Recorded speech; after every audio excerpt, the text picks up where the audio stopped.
Estamos dando início a mais um Olhar de Trabalhador, a opinião política, econômica sobre a situação do país, com o olhar de um trabalhador, de um sindicalista, do companheiro Sebastião José. Sebastião José, obrigado aí pela participação em mais um episódio, agora no 4º episódio, dessa temporada de Olhar de Trabalhador, que é um bloco dentro do programa Outro Olhar, aqui, TV Comunitária do Rio, Canal 6. Sebastião, nós já fizemos 3 programas, já debatemos vários assuntos que eu não vou repetir aqui. Eu queria agora que você falasse um pouco sobre esses novos nomes que já foram anunciados. O presidente Lula, hoje é segunda-feira, dia 12 de dezembro, o Lula foi diplomado hoje, então já é um presidente eleito e diplomado, e falta só tomar posse no dia 1º de janeiro. Estão esperando lá 300 mil pessoas. Eu acho que vai mais, certo? Eu estarei lá, a TV Comunitária vai estar lá. Agora, Sebastião, como é que você viu esses primeiros nomes que foram anunciados pelo presidente Lula? Faça uma avaliação no geral, depois eu vou colocar cada nome aí na tela para você fazer um comentário específico. Seja bem-vindo. Obrigado, Moisés, pela oportunidade. É um prazer participar mais uma vez desse programa aqui com você. E eu acho que foi muito importante aqui na abertura você falar sobre a diplomação hoje no TSE do presidente Lula. E ainda ontem eu estava lendo uma matéria sobre essa questão da diplomação do presidente Lula e acompanhando o desenrolar, né, do TSE com relação ao processo do PL para que o senador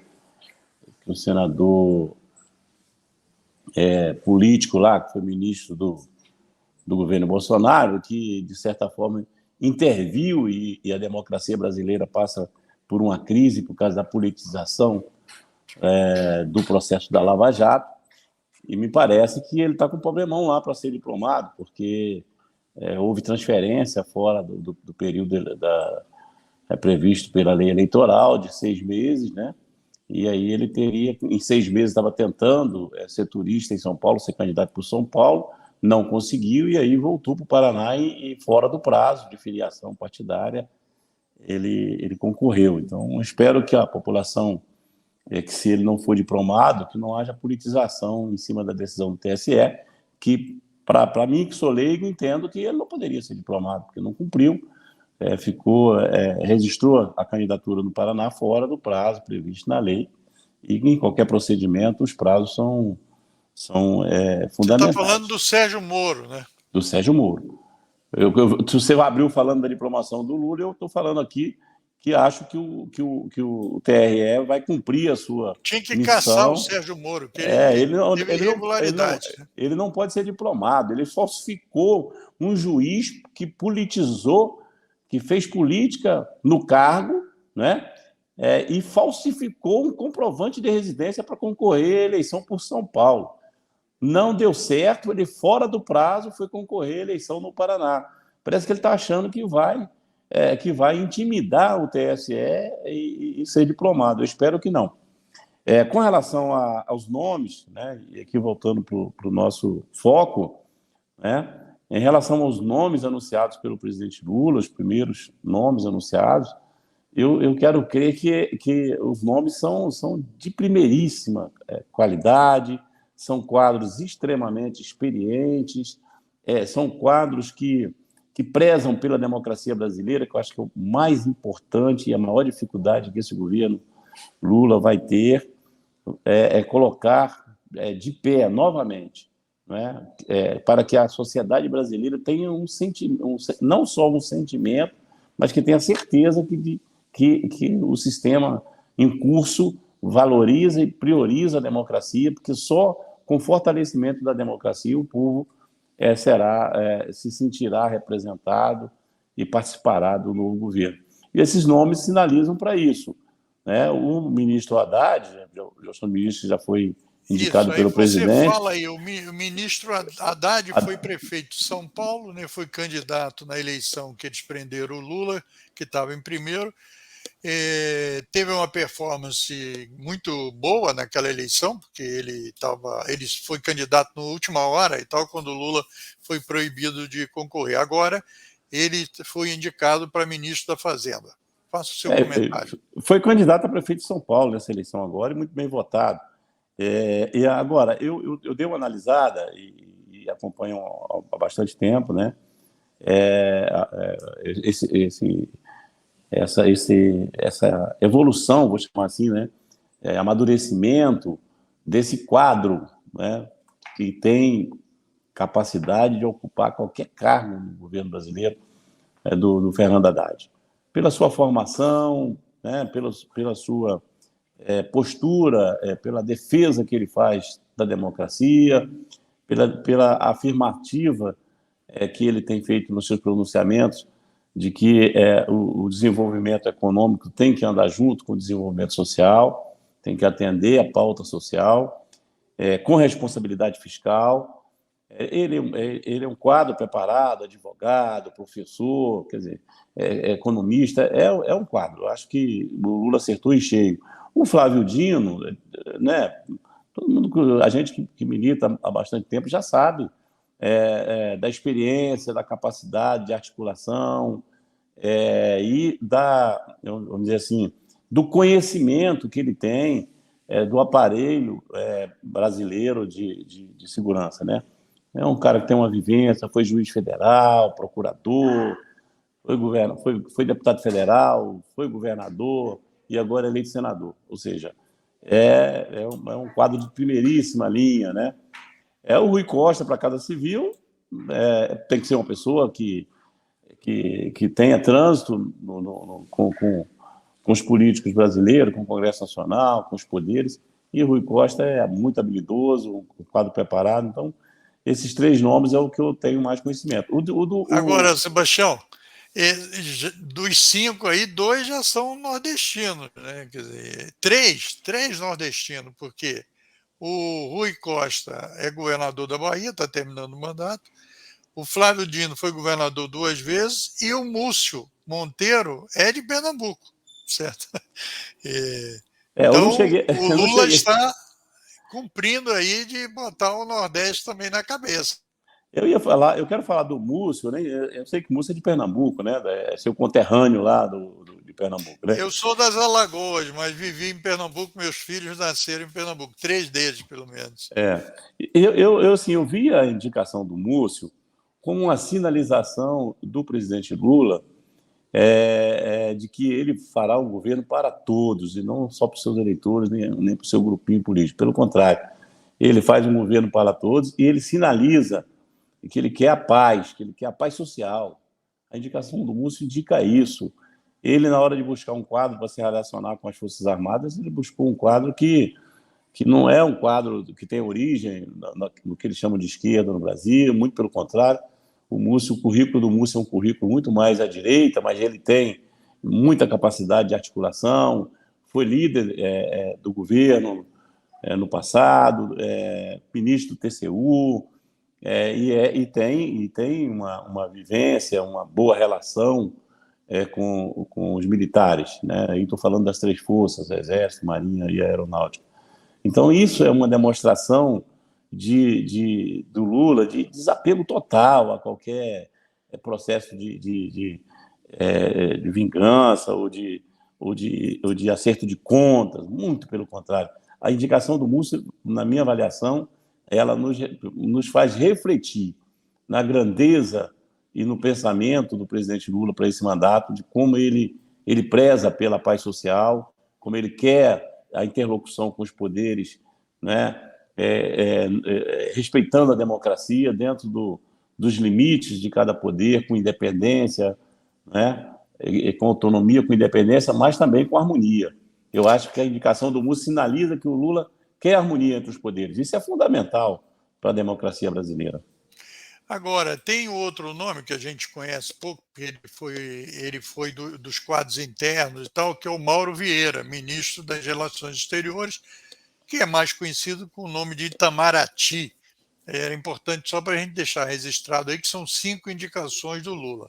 o Fernando Haddad, o Rui Costa, o Flávio Dino, José Múcio Monteiro e Mauro Vieira. Mauro Vieira trabalhou com Celso Amorim, eu acho que é uma indicação do próprio Celso Amorim, que é um elemento fundamental de definição das políticas do exterior, né, do Brasil, que fez uma política na África, fez a relação lá com o Irã, quer dizer, teve um papel fundamental na relação com os Estados Unidos, etc. Aí Agora, nesse aí eu tive um pouquinho de surpresa, porque eu imaginava que fosse o Celso Amorim. Né? Imaginava que fosse o mas o Celso Celso está Amorim. muito Ah, idoso, né? E o Celso, não, acho que ele se preservou e não, tal. pode ser. Eu estou dizendo em relação à necessidade que o Brasil tem de retomar a sua interlocução com o mundo. O Brasil está isolado hoje. Então, o Celso Amorim, pela vivência dele, etc., é um quadro já com liderança, né, consolidada nos países aqui da América, ou seja, mas, pelo que eu sei do Amorim, do Mauro, né, ele é um quadro que participou dessa articulação do Celso Amorim e que estaria aí habilitado, e já é um quadro também muito conhecido, e que tem toda a capacidade de colocar o Brasil de novo na liderança da articulação, que o líder que o Brasil sempre foi em várias áreas, né? E que hoje está isolado. Eu acho que vai dar Agora, certo. antes, já te chamando de Lula, que eu vi a diplomação e tal. Veja, Sebastião, eu estava pesquisando antes do programa e ainda não é oficial, mas a informação é que Margarete Menezes, que é uma cantora baiana, eu acho que você já deve ter ouvido falar, ela foi convidada pelo Lula para ser do Ministério da Cultura. Criou um frisson em algumas áreas aí, mas parece que vai ser essa indicação. Eu estou citando só para a gente informar o que está circulando, ainda não Eu foi acho, confirmado pelo Lula. eu estou acompanhando. Eu acho importante você citar isso, porque isso demonstra, né, como o presidente Lula é um agregador, né? Ele vincula os nomes, ele conversa, ele ouve os dissensos, os consensos, e ele não empurra de goela abaixo naqueles que muitas vezes têm os argumentos contrários à indicação que ele vai fazer, mas ele consegue só indicar a pessoa. Quando indica a pessoa, ele já, como diz no nosso linguajar sindical, ele já parou as arestas, né? Isso é ele tem uma sensibilidade, uma competência de apaziguar os ânimos e indicar uma pessoa que já não vai assumir com resistência, né? Aliás, eu nem sei por que houve esse frisson com relação a Margarete Menezes. É um nome fantástico para essa área, né? É um nome, eu acho que, na minha opinião, eu não esperava que tivesse, mas me parece que o presidente Você já sabe, né, apaziguou Lu? isso, né? Você sabe, né, Sebastião, que tem muitas igrejinhas, né? As igrejinhas, aqueles grupinhos que já estavam, que já atuaram no ministério, já estavam com frisson de que ia assumir de novo, etc. Mas o Lula sabe, como você está destacando aqui, sabe trabalhar isso com muita maestria, etc. E ele, como você disse aí, ele encanta as pessoas que ele conversa e tal. Como é que a Margarete Menezes, sendo convidada, não iria aceitar? Ela é impossível, É certo? impossível. Então, eu acho que esse é outro nome aí que pode pintar ou pode ser reavaliado, não sei, mas eu acredito que não. Agora, Sebastião, eu queria que a gente então conversasse aí um pouco sobre o seguinte: quais devem ser, na sua opinião, as prioridades do governo? Você acompanhou e está acompanhando aí a discussão sobre a PEC do Bolsa Família. Hoje saiu agora mais, parece que 31,9 bilhões para o aumento real do salário mínimo. Eu estava vendo o jornal antes aqui dessa gravação e então todo mundo ficou surpreendido no Senado que teve muito mais votos, parece que eram necessários 48, se não me falha a memória, e o Lula teve 64. E já aprovou em 2 turnos, etc. Agora vai para a Câmara, que deve estar aprovando nessa semana. Como é que você está vendo essa questão das prioridades? Fale um pouco para a gente. Olha, primeiro é que eu acho não fiquei surpreso com a votação no Senado. Eu achei que foi importante essa demonstração de que essa pauta não é uma pauta do presidente eleito, é uma pauta de interesse do Brasil, né? E segundo, que nós estamos falando, quando se fala PEC do Bolsa Família, praticamente assim, eu vou chamar isso de vamos dizer assim, de um apelido de um orçamento real para 2023, né? Porque não houve, o atual governo não encaminhou para o Congresso Nacional uma previsão orçamentária exequível, né? Que pudesse o governo funcionar no próximo ano. Então, eu diria que essa PEC vamos dizer assim, é o encaminhamento já de uma proposta de possível execução. E ela atende ali as bandeiras do governo eleito, que é natural, que é mais do que normal, e eu até quero crer que o Congresso Nacional não vai mexer na PEC, para não ter que retornar ao Senado, até porque a gente sabe que os dissensos que tem no Congresso tem muito a ver com a defesa ali da manutenção como está do orçamento secreto, que a gente sabe que isso não vai depender do atual governo, nem do futuro governo, já está judicializado, o Supremo certamente colocará regras para transparência naquilo que sobreviver do orçamento secreto, porque alguma coisa, nem tudo ali está passivo não, com a canetada, né? Não vai ter, o parlamentar não vai ter nenhum poder mais de indicar verba para o seu município, para melhoria, desde que ele faça isso com transparência e que atenda aos interesses, né, daqueles que o elegeram, eu acho que é legítimo. O que não pode continuar acontecendo o orçamento ser usado ali como moeda de troca, né, para o governo ter carta branca para fazer o que esse governo fez. Acho que isso vai ser corrigido. Essa dificuldade no início agora na Câmara, o Lula está em Brasília essa semana, ele vai ficar a semana toda em Brasília e quero crer. Ontem ele já teve uma reunião com o relator do orçamento, com algumas lideranças importantes do Congresso Nacional, e ele assumiu isso pessoalmente, e a gente conhece o Lula, sabe da sua capacidade, e não há dúvida de que isso será, talvez aí essa semana, ou no início da semana que vem, resolvido. E essa PEC é importantíssima, porque tem alguns gargalos no orçamento de 2023 que ela resolve para que o país continue funcionando.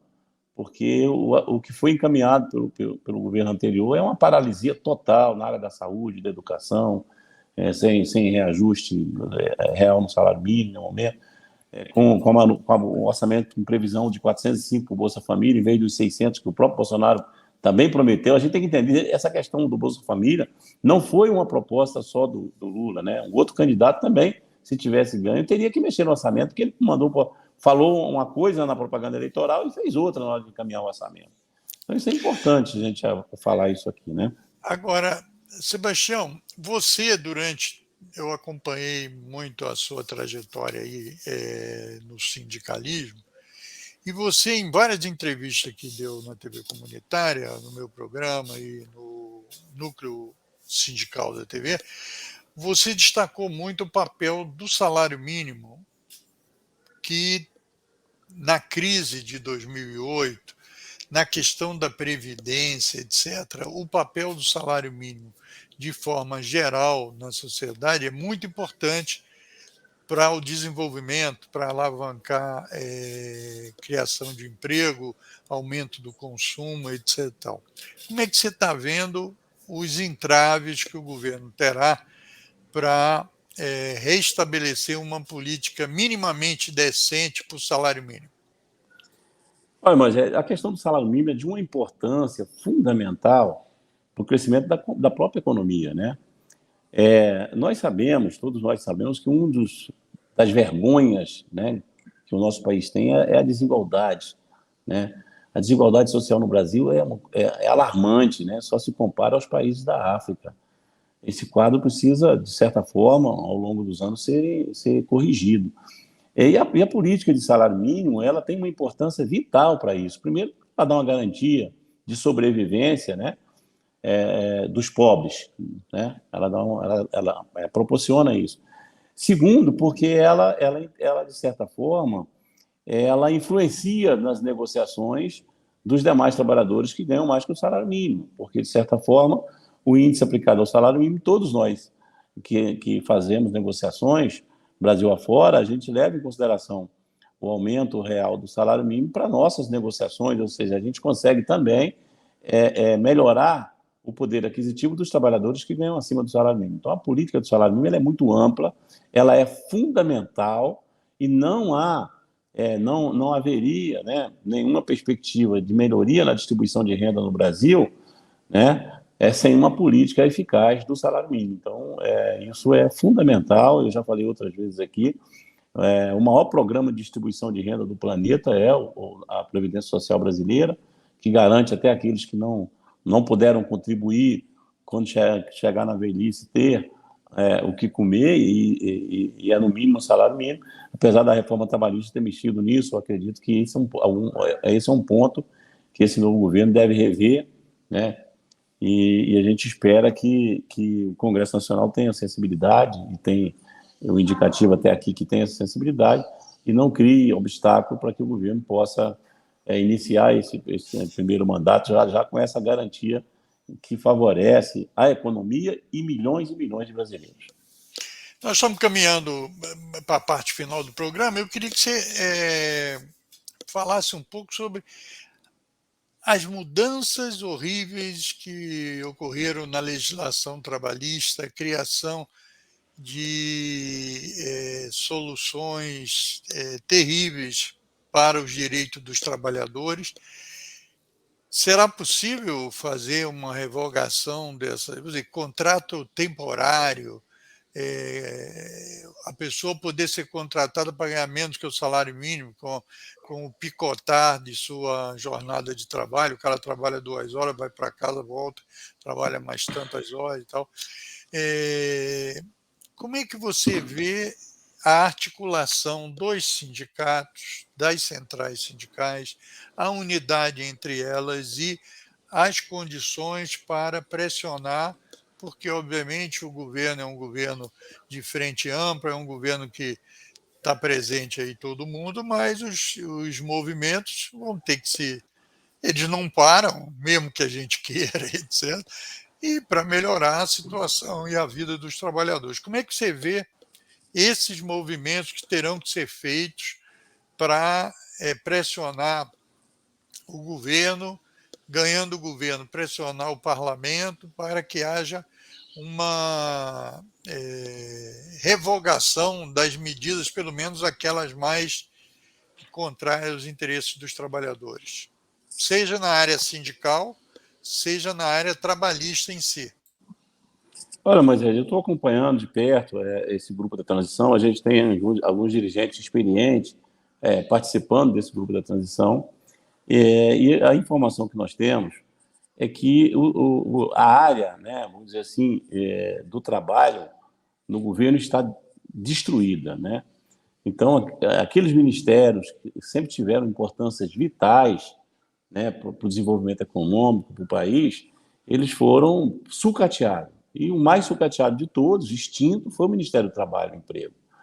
Então, não há como não compreender que o governo terá uma tarefa dificílima já para recompor, né, em termos de orçamento, principalmente, porque não tem orçamento para o Ministério do Trabalho, ou seja, ele não existe, ele vai ter que ser recriado. Quer dizer, um dos ministérios mais importantes, um dos primeiros a ser criado, lá em 1942, né, ele foi agora praticamente alienado de todo o processo, juntado lá com o Ministério da Fazenda. O Ministério da Previdência Social, de grande importância, né, também foi sucateado. Então, esses dois ministérios serão reconstituídos, tenho plena convicção disso, e, junto com isso, virá as mudanças necessárias. Agora, nós não temos a ilusão, mas que o presidente Lula vai resolver nada com canetaço, não é da sua vamos dizer assim, não é da sua índole, ele não a trabalha dessa maneira. A gente sabe que ele já assumiu o compromisso conosco, com o movimento sindical, com os trabalhadores, que alguns pontos da reforma trabalhista será revisto, mas ele tem afirmado, isso tem que ser negociado. Tem que ser negociado com as partes envolvidas, inclusive com o patronal. Eles vão sentar à mesa e algumas coisas nós temos que ter capacidade de ajudar o governo a fazer com que os patrões entendam que é feio para eles algumas coisas que foi aprovado pelo Congresso Nacional. É vergonhoso e que, com a sua anuência, a gente consiga reverter. E eu destacaria aqui, pelo menos, alguns pontos muito importantes. A ultratividade, por exemplo, da negociação é um absurdo ter sido extinta. Você não pode, todo ano, começar uma negociação do zero. Então, eu acho que a ultratividade precisa ser revista. A garantia constitucional de que nenhum trabalhador brasileiro pode ganhar menos que o salário mínimo precisa ser revista. E a inclusão dos trabalhadores informais, né, principalmente os uberizados, né, nós precisamos discutir um guarda-chuva para eles, uma garantia mínima, né, para que as pessoas possam trabalhar com dignidade. Não é justo que quando a gente pede um sanduíche lá no McDonald's, a pessoa que vem nos entregar não pode comer esse sanduíche sequer, fica sentindo o cheirinho, né? Então, isso não pode continuar assim. A gente sabe que esse tipo de trabalho no Brasil e no mundo já está praticamente consolidado. O que nós precisamos é dar algumas garantias, humanizar. Eu vou chamar isso de humanização. É desumano a maneira que essas pessoas estão trabalhando. Desumano. E isso precisa ser revisto e é um compromisso do presidente Lula que será revisto. As plataformas nós vamos identificar, não vão ficar escondidos aí nos paraísos fiscais. Eles precisam aparecer, porque eles ganham muito, eles precisam aparecer, sentar na mesa e a gente encontrar uma alternativa para que eles possam ganhar o dinheiro deles, mas com um pouco de justiça social e de respeito e de dignidade, de humanidade com esses trabalhadores que trabalham nesse setor. Esses pontos eu acho que a gente vai conseguir avançar, sim, com certeza. Ok, Sebastião, muito obrigado. Estamos concluindo o 4º episódio da primeira temporada de Olhar de Trabalhador, uma análise política, social e econômica da realidade brasileira por um trabalhador, Sebastião José, presidente da nova Central Sindical de Trabalhadores do Rio de Janeiro, diretor nacional também da Central e presidente do Sindicato dos Rodoviários do Rio de Janeiro. Obrigado, Sebastião. Obrigado a todos e até a próxima edição, a edição 5 do Olhar de Trabalhador. Tchau. Tchau. Obrigado, Moisés.